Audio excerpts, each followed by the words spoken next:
What's going on? It's Brandon of Ballistic Productions, back with another video. Back after a long break. I do apologize for that, but I'm back. So I'm gonna try to stay more consistent. Now I just been like super busy with client work, family stuff, a baby. I got a 1-year-old now. That time flew by and it seemed like I haven't really been as consistent since he's been around, but now I'm able to find some kind of structure and scheduling, and I believe that now I should be here. So thank y'all for hanging around, and if you're new, go ahead and hit subscribe. You could check out some of my other content as well as content related to what you're gonna see today. But yeah, I just wanted to say appreciate everybody for bearing with me, because I know it's been like a few months since I actually posted. So I'm really just, it's been trying to figure out what type of content I want to do and just try to change things up a little bit moving forward. Before we get into this, make sure you hit the subscribe button if you haven't. If you're new, hit the subscribe button. I promise you're gonna find some stuff that you like, and if not, hit the comment section and the subscribe button and I'll make some stuff that you will like. So tell me what you want to see. Enough of that. Let's get right into why you clicked on this video. Today, talking about this right here, the M2 Macbook Air.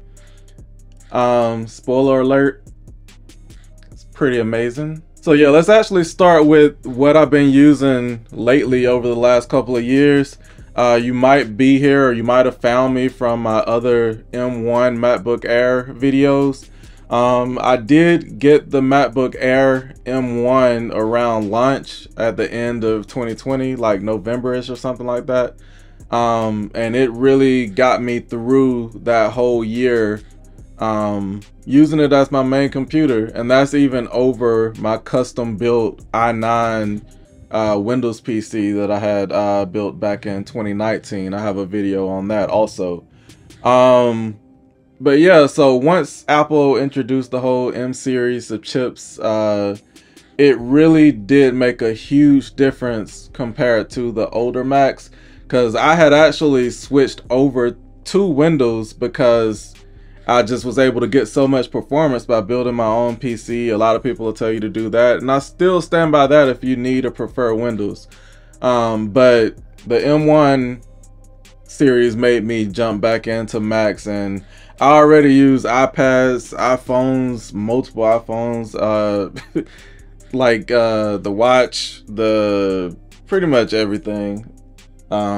So it just made sense to stay in that ecosystem, and now I'm so deep in the Apple ecosystem, I don't know if I'll ever get out. I'm trapped. It'll be kind of expensive to get out, or I'll take a loss, but I don't know, they kind of hold up well, so you always got that. Like,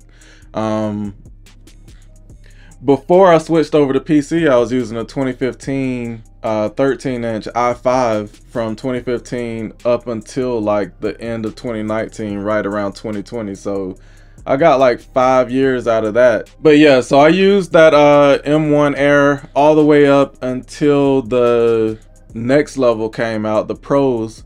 So at that time, I ended up upgrading to the M1 Pro 16-inch. And this is one of the best computers I've ever used, I will say that. I did get the base model for this though. This is a 16 gig of RAM, 1 terabyte SSD. I guess that's not the base, but it's the 16 gig model that you can go and buy from Best Buy, the Apple Store, and they're usually in stock always. You don't have to wait for it.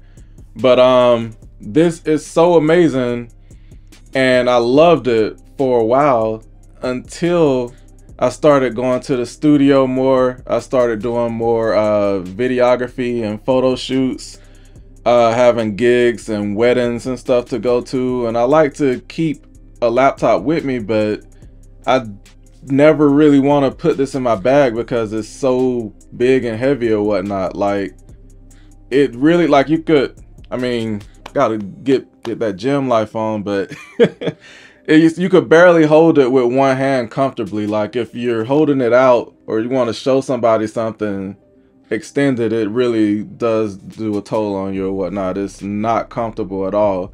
But yeah, if you're gonna be sitting at a desk, you can open that guy up. The huge screen is amazing, and yeah, it hasn't let me down with anything. Even having just the 16 gigs of RAM, I've been able to edit 4K 422 10-bit Sony footage from my FX3, which is the same as A7S III. A lot of people use those. Also from my A7 IV, editing photos or video, full high quality, the highest quality they can go. Hasn't had any issues on there, especially in Final Cut. Final Cut cuts it like butter. Like you will not see any drop frames or anything unless you're just doing something crazy with like 15, 20 stacked files at the same time or something like that. With Premiere, I will say, doing a regular video, it had no issues at all. Even having a few layers is fine with that high quality footage. But I do shoot music videos also, so once you start having several performance clips, several B-roll clips, and trying to do it as a multicam and things like that, that's when you still will have some skips and stutters unless you want to use proxies, which when you use proxies, there's no issues with that either. But this ain't even about that. So yeah, why did I get the M2 Air when I already have the M1 Pro? I pretty much just went into that. That is an amazing computer, but I never want to take it with me anywhere. I barely want to use it in other rooms in the house. If I'm on the couch and it's on my lap, then that's fine. But if I just want to go and use it before I go to sleep in the bed or anything like that, that's not happening because it's too big. This one right here is perfect. Like you can literally hold it with a couple fingers, and as I showed you, the other one is like just crazy. This is my iPad Pro 2020 with a case. This is a great case. I might link that in the description or whatnot. But as you can see, an iPad with a case and this, the iPad is actually bigger, which is just crazy that this is just a tablet and Apple could do a lot more with it, but they're not. But this is a full-blown computer that you can really do some heavy-duty work. You can make full beats, you can edit 4K videos, you can do some coding, you can do some design work and do whatever you want to do. This here is killing all the older laptops with the Intel chips from just a few years ago that cost way more, and that's crazy. But that's all in all why I got it. This ain't gonna be about specs. The weight, you can see the difference. The weight difference is huge. It's very convenient to take around.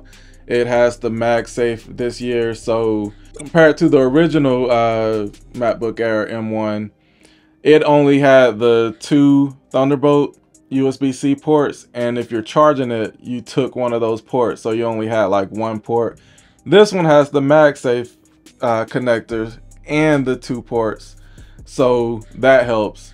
It would be better if one of the ports was on the other side, because depending on where you're set up, that could make it a lot more convenient, but can't really have everything, I guess. Yeah, I really do like this design a lot. It's the same new design as the Pro MacBooks, and a lot of people miss the wedge, how the older one had that little slope to it to help with typing comfort, I guess. But I actually prefer this because I'm all about symmetry, and I just like how this is just thin from corner to corner and it's the same length. It just looks like a piece of art almost. Except for the thing you might have noticed, I have to mention it, everybody's talking about the midnight color, which is a super nice color, but it does pick up like fingerprints and smudges really easy. Like you probably see those smudges all over it or whatnot. So you're gonna want to keep some kind of microfiber cloth or something with you, because it's gonna be doing a lot of that. Unless you just don't care. I've seen people that said they returned it and this and that, and like, oh my god, I can't deal with the smudges. It's like, it still works.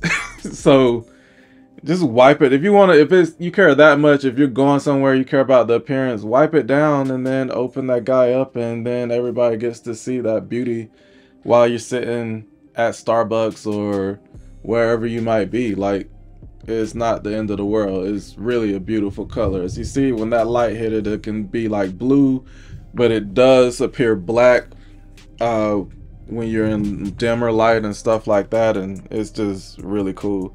I've had so many space grays and stuff. I really just wanted to go with the new color because this is nice. This is nice to have. I might do some other videos with actual demonstrations, but as far as video editing goes, you can edit the same Sony footage, high quality footage, as well as other cameras. Just 10-bit files do edit okay on there. Premiere is even worse on there, but it will do it. It will get the job done, especially if you're just trying to do something like a YouTube video or something with just a few layers, like 2 or 3 video layers and some overlays, effects and stuff like that. It'll do it with limited drop frames at the same time. If you're doing music production, it'll really do you well for that. You've seen my videos from the M1. This is the M2. It is slightly higher. It's not like a huge difference like going to M1 from like Intel, but it is, I think they say like 15% better or something like that. Mine is the base model also, but it's not the base, it's the second base. Both are base models that you can just go to the store and buy though in most cases. I got the one with the 512 gig hard drive as well as 8 gigs of RAM once again. A lot of people challenged me with the M1 Air with the 8 gigs, and like I say, I used that without a problem for at least a year or whatnot. I would have still kept it, but when I upgraded to my other one, I ended up giving that one to my wife. So yeah, it's still in the house. I might even try to do some tests on them together or something in the future too. Just let me know what y'all want to see. Hit my comments, let me know if you want to see anything in particular. I don't want this to go too long-winded or just kind of start rambling, which I did pretty much this whole video, but I just wanted to tell my real world thoughts from using this laptop for a few weeks now, and I really don't have any complaints on it. I mean, the smudges is the only downside I can really think of. As long as you get it for what it is. If you know that you need a pro machine and you're gonna be editing for a video production company solely off of this laptop, maybe not get this one. It's close enough to the base M1 Pro 14-inch, and you might want to go with that if you're gonna be doing some heavy stuff. But if you're gonna be doing some moderate use to everyday like admin type stuff and emails and things like that, then you can definitely get this. And that goes for like social media editing, thumbnails and stuff like that too. Like, you can do all that on here and you'll be fine, and you won't even feel it in your bag. Like, you can really put this in your backpack and it won't make a difference at all. So you really got to just take in all of those different things together and make a decision yourself. I know a lot of people like to ask if they should get whatever. I can't really answer that for you. And what I'll say now is I've been doing a lot more video work. So would I get this for my only computer doing video work? No, I wouldn't. And if I had got the 14-inch M1 Pro, I probably wouldn't have got this then either. This is considerably more portable than even the 14-inch, but at the same time, that would have been close enough for me to just use the 14-inch because it can go in the bag pretty easy and stuff too. but you still feel that. The weight difference is, it's not half, but this feels almost half, like in real world and how it actually feels in the hand. But no, also I got a Mac Studio also on the launch day, and that one is a base model, so I don't need too much, you know what I mean? That's the one with the 32 gigs of RAM and the M1 Max 24 GPU. It does what I need. That's where I do my main like heavy stuff at. Like if I know I'm about to do a video with super heavy effects and color grades and layers of different stuff going on, I'm gonna go right there. If I'm going to travel to like a relative's house or the actual music studio or something like that, and I know I'm about to put some work in, but I'm gonna be stationary, then I'll take the M1 Pro 16-inch. But if I'm going just out shopping or going to a gig or somewhere, but I just want to have something just in case somebody hits me and say, hey, can you revise this? Can you cut this out of here and send me this? Or can you send me this file?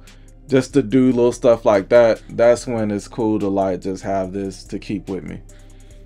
So yeah, that's what we got. Just let me know what y'all think of everything in the comment section below.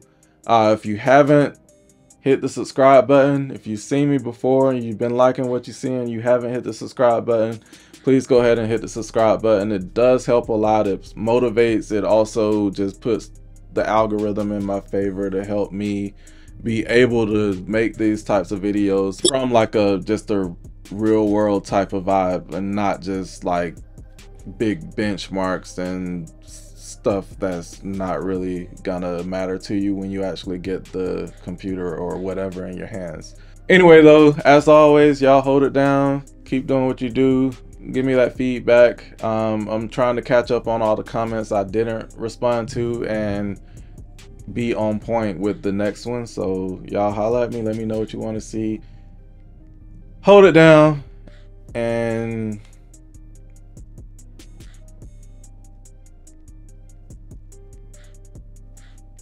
peace. The camera too far away to do that thing, so